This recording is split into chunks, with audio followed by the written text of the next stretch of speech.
শঙ্কাই এখন সত্যি। ৪৫ বছরের ধৈর্যের বাঁধ অবশেষে ভেঙে গেছে। প্রতিশোধের আগুনে পুড়তে থাকা ইরান এবার সরাসরি আঘাত হেনেছে ইসরায়েলে। ড্রোন আর মিসাইলের সমন্বয়ে চালানো সে হামলায় ইসরায়েলের ক্ষয়ক্ষতি কতটা হয়েছে তার চেয়েও বড় আলাপ হচ্ছে বেনিয়ামিন নেতানিয়াহুর দেশের টনক নড়েছে, চির ধরেছে আত্মবিশ্বাসে।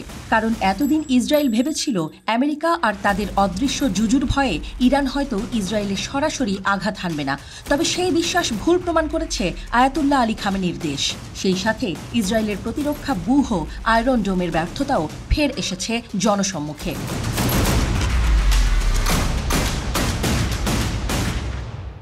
বহু পথ পাড়ি দিয়ে ইরানের ড্রোন আর মিসাইল ইসরায়েলে পৌঁছাতে পেরেছে, এটাই পশ্চিমাদের এক ভয়ের কারণ।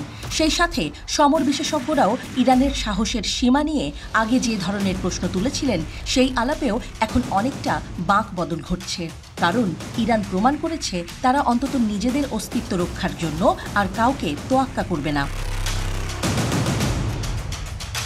ইরানের এমন কাণ্ডের পর আমেরিকার কণ্ঠেও নরম সুর। মিত্র ইসরায়েলকে রক্ষার বুলি মুখে আওড়ালেও তারা কোনোভাবেই মধ্যপ্রাচ্যে উত্তেজনা ছড়াতে চায় না।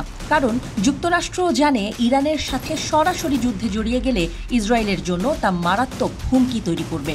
ইসরায়েলের চারপাশে থাকা প্রতিরক্ষা বলয়গুলো এখন অনেকটাই দুর্বল। চারিদিক থেকে ঘিরে ধরেছে হামাস, হিজবুল্লাহ ও হুথি।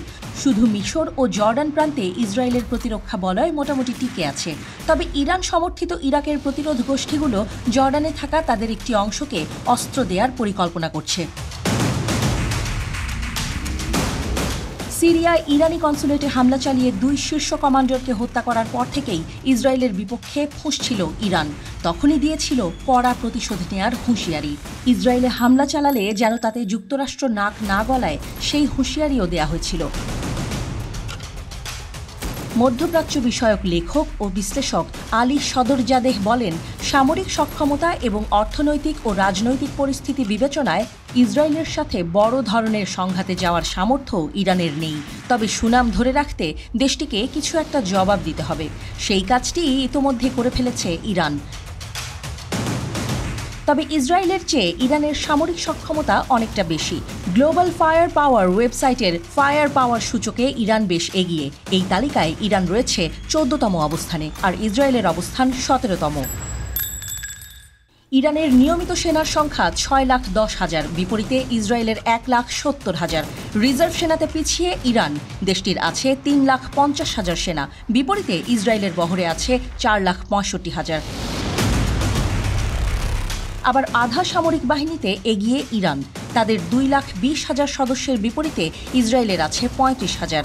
সামরিক বিমানে বেশ এগিয়ে ইসরায়েল, ইরানের 551টি বিমানের বিপরীতে ইসরায়েলের আছে 612টি। যুদ্ধ বিমানেও এগিয়ে ইসরায়েল, তাদের বহরে আছে 241টি বিমান, বিপরীতে ইরানের আছে 116টি। ট্যাঙ্ক সংখ্যায় এগিয়ে ইরান, তেহরানের বহরে 1,996টি ট্যাঙ্ক রয়েছে, বিপরীতে ইসরায়েলের আছে 1,370টি। সাঁজোয়াজানেও ইরান এগিয়ে রয়েছে অনেকখানি, তাদের বহরে আছে 65,765টি সাঁজোয়াজান, আর ইসরায়েলের 43,403টি। যুদ্ধজাহাজেও ইরান ইসরায়েলকে পেছনে ফেলেছে। ইরানের বহরে আছে 101টি জাহাজ, আর ইসরায়েলের মাত্র 67টি। সাবমেরিনেও ইরান এগিয়ে সংখ্যায়, দেশটির 19টি ডুবোযানের বিপরীতে ইসরায়েলের আছে 5টি।